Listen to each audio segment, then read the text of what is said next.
Hello, good day and welcome. I'll be answering JAMB 2014 Mathematics Past Question 26.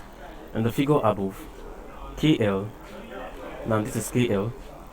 KL is parallel to NM, line NM. So this line KL is parallel to line NM. Line LN bisects angle KNM, this angle here.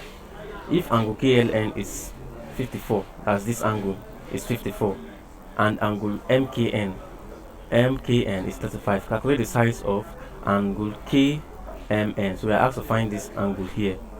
We have to find this angle. Now,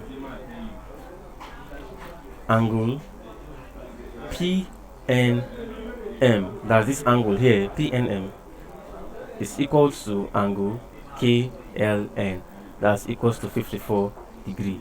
So I that this angle here is equals to this angle.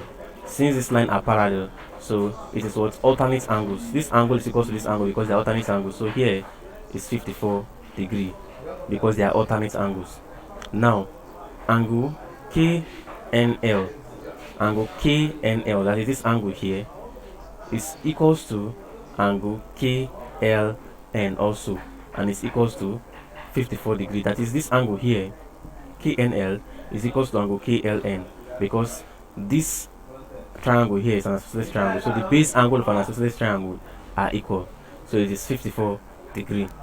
Now we can also that angle KNM is equals to, that is angle KNM, that is this angle here now, is equals to 54 plus 54. Remember, the entire angle here is the sum of angle PNM and sum of angle KNL. So angle KNM will be the sum of what? 54 plus 54, and that is equals to 108 degree. 108 degree. But the question is for us to find what? Angle KMN. So now, since we have this angle here to be 108 degree, and this is what? 35 degree.